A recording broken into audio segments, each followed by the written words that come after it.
সে গিয়েছে। তো যত फिल्म प्रोड्यूसर तारा पर्यंत निश्चिंत सकते। तो तक तारा जानते भाई रफ़ी साहब है तो कोई दिक्कत नहीं, उनका गाना पे तो सारा फिल्म चल जाएगा। हाँ, कोई एक्टिंग करे या न करे वो है तो बस सब कुछ। रफ़ी साहब 100 বছরের জন্মদিন উপলক্ষে আজ থেকে 2 বছর আগে নজরুল মঞ্চে একটি প্রোগ্রাম হয়েছিল, ফাংশন হয়েছিল। সেখানে বাবুল সুপ্রিয় এসেছিলেন। বাবুল সুপ্রিয় একটা খাঁটি কথা বলেছিল যে আজকে আমি যে মাইক্রোফোনটা ধরতে পারছি তার পেছনেও কিন্তু রফি সাহেব। বাবুল সুপ্রিয়র কাকা রায়চাঁদ বড়া উনি বলছেন, কাকা বলতে যদি গান করতে হয় তাহলে রফি সাহেবকে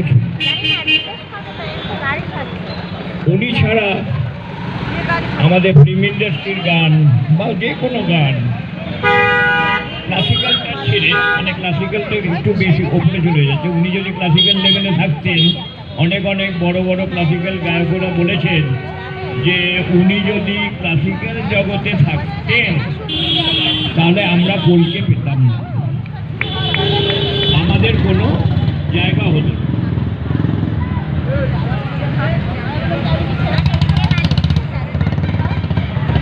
बड़े गुलाम अली खान साहब उन्नी हमारे भारतीय संगीत, भारतीय शास्त्रीय संगीत, उच्चांग संगीत प्रभात प्रदीप मानुष, ओनाके देखे अनेके पालिए बेड़ाते। बड़े गुलाम अली खान साहब जखन गाड़ी থেকে নামতেন ওনাকে দেখে তখনকার যুগে প্রতিষ্ঠিত শিল্পীরা পালিয়ে যেতেন ভয়ে।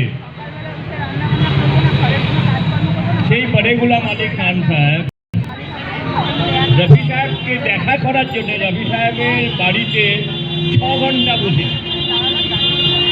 যখন রফি সাহেব স্টুডিও থেকে এসে শুনলেন যে ওনার पियोन बोलते थे भाई एक बड़े बुजुर्ग आदमी आपके लिए बैठे हुए हैं सुबह से, तो रफी साहब ने मुझे इत्तला क्यों नहीं दिए, मुझे खबर क्यों नहीं पहुँचाना।